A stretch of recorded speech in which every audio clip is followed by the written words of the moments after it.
What's up, guys? So let's talk about the original Saw from 2004, directed by James Wan.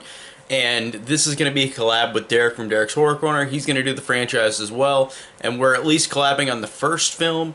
So I'm going to give him the spotlight real quick and then get back to my review. So take it away, Derek.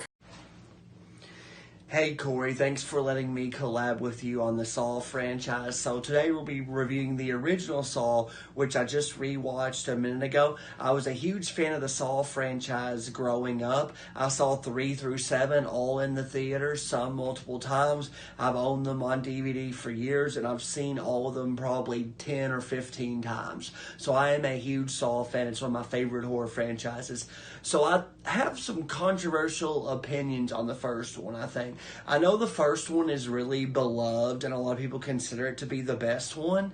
And I did like the unique story of like a killer who basically puts you in a trap, and if you survive it, you grow to get an appreciation for your life. And I like the dark, scary tone of the original movie. So I like the unique story, and I like the concept.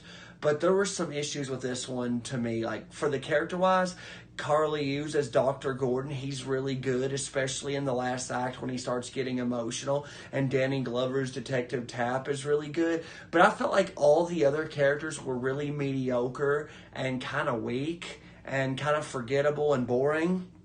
And then on the kills, you don't really get as much gore in this movie as you would think. Like, the Saw franchise is known as like torture porn, but if you watch the first movie, there's actually not hardly any on-screen gore. There's several kills, but like, you don't actually see that much gore, and that kind of surprised me on rewatch because the movie wasn't near as gory as what I remembered it being.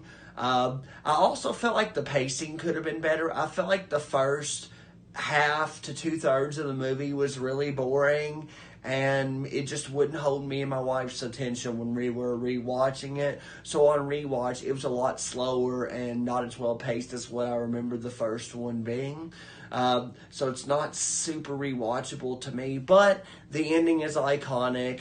You got that awesome score, that awesome music at the end, game over, you know, that iconic twist ending where Jigsaw who was laying on the floor, gets up and he's been behind everything all along. It's really one of the most famous movie twists of all time. People who haven't even seen the movie know that twist. So that's kind of my thoughts on the original Saw. If you want to get my grade and you want a more detailed ranking, come on over to my channel, Derek's Horror Corner, and check out my video. Thanks again, Corey, for letting me be on your channel.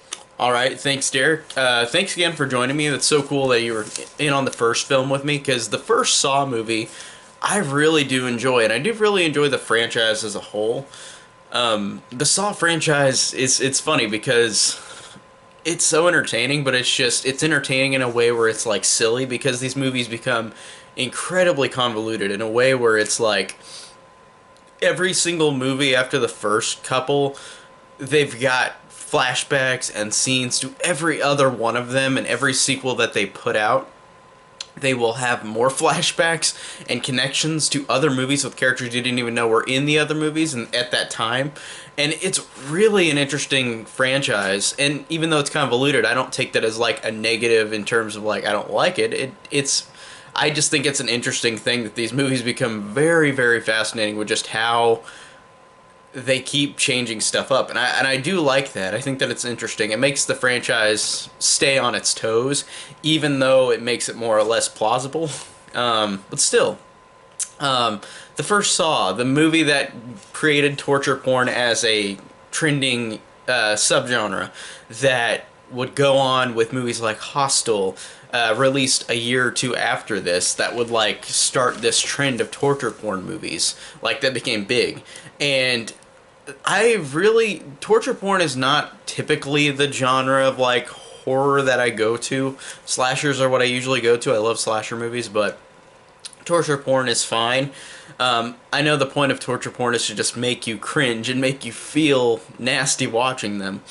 And this one is not really a torture porn movie, and it's so funny that this one initiated it. This one and the couple of Saw sequels after this initiated the torture porn subgenre, because this first one, I always forget until I rewatch it that this movie is not the same as the sequels. There are traps in the movie with characters that are killed, like Amanda, but they're all shown in quick succession in flashbacks. They're not completely, like, they're not the focal point of the movie. The focal point of the movie is between Adam and Dr. Gordon, who are trapped in the bathroom, chained up, and they kind of bring the story out while they're trapped.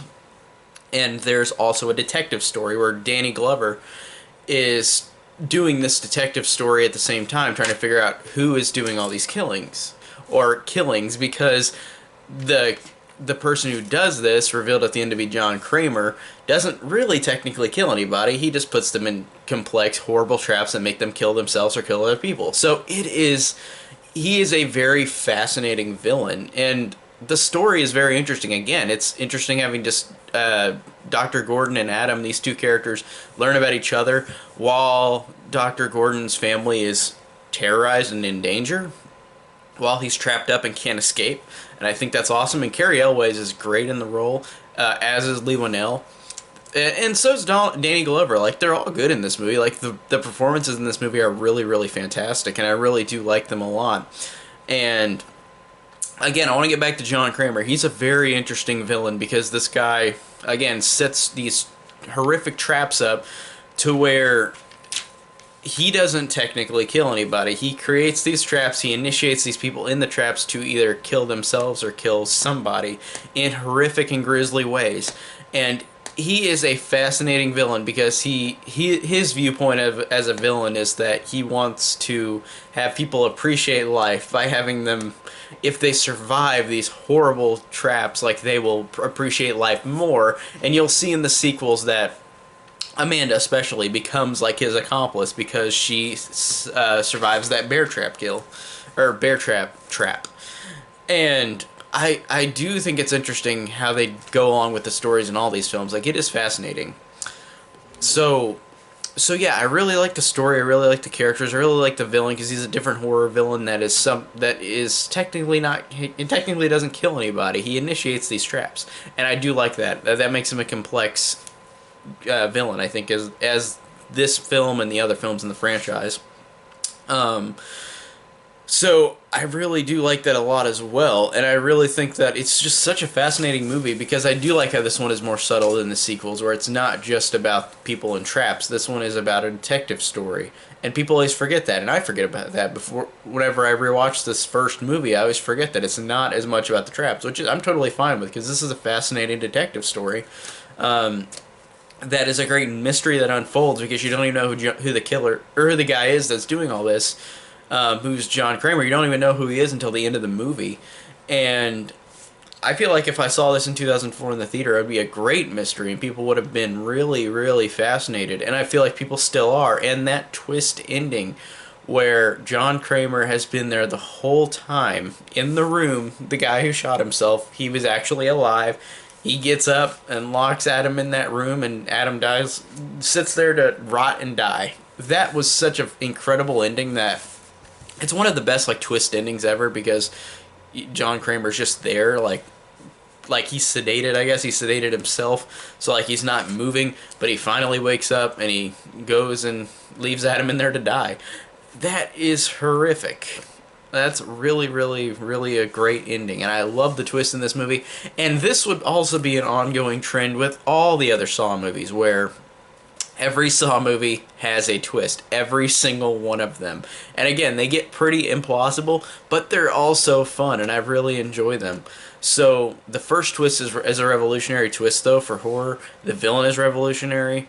This creating the genre of torture porn being a mainstream thing is revolutionary, too. So, this is a very revolutionary first movie in the franchise, and just as a horror movie in general. Like, I always forget how important this movie was to horror, and just how well and how well done and really, really great this movie is. So I really did dig the first Saw, rewatching it again, and this really did make me want to watch the rest of the movies, which I will. I will watch all the other ones and rank them, but I don't know if I'll do them immediately because I've got so many things on my plate this month for movies, but I might start. But I've also got the Jaws franchises I've got to do and the Lion King films I got to do before the new one. So it might take a bit, but I'm going to keep doing the Saw films. I don't know how long it's going to take, but I will do them on this channel. So that is my thoughts on the original Saw from 2004. Tell me down below what you think of this movie. I feel like a lot of people are going to say they love it, and I'm glad, because I love it too. I think it's great. So tell me down below, and also check out my links to Twitter, Patreon, Letterboxd, and my Horror Enthusiast 101 Facebook group. Go and join. We talk about horror all the time, or any movie. It's called Horror Enthusiast, but we can also talk about any type of movie. Doesn't matter if it's horror or not. So any type of movie goes on our Facebook page group. So go check our group out, Horror Enthusiast 101, and thank you guys so much for watching.